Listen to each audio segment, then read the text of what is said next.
തേവലക്കര കൂഴംകുളം ജംഗ്ഷനിലാണ് ഇത്തരത്തിലൊരു അപകടം നടന്നത്.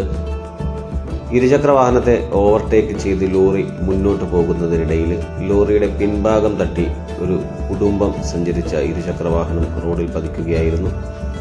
2 കൊച്ചു കുട്ടികൾ, പിഞ്ചു കുട്ടികളും ഈ വാഹനത്തിൽ ഉണ്ടായിരുന്നു എന്നുള്ളതാണ് നമുക്ക് മനസ്സിലാക്കാൻ കഴിയുന്നത്. എന്തായിരുന്നാലും പിൻഭാഗം തട്ടിയതുകൊണ്ടാണ് വലിയ അപകടമൊന്നുമില്ലാതെ ആ കുടുംബം രക്ഷപ്പെട്ടു. അത്ഭുതകരമായ രക്ഷപ്പെടൽ എന്നൊക്കെ പറഞ്ഞാൽ ഇതാണ്.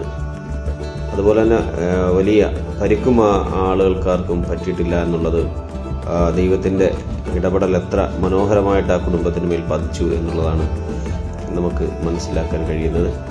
എന്തായിരുന്നാലും ഈ ഇരുചക്ര വാഹന യാത്രികരും അതുപോലെ തന്നെ ഈ ഇത്തരത്തിലുള്ള വാഹനങ്ങൾ, വലിയ വാഹനങ്ങൾ ഓടിക്കുന്ന ആളുകളുമൊക്കെ റോഡിൽ മറ്റുള്ളവരുടെ ജീവൻ കൂടി കരുതി വേണം വാഹനം ഓടിക്കാനെന്നാണ് ഈ അവസരത്തിൽ നമുക്ക് പറയാനുള്ളത്. മറ്റൊരു വീഡിയോയുമായി വീണ്ടും കാണാം.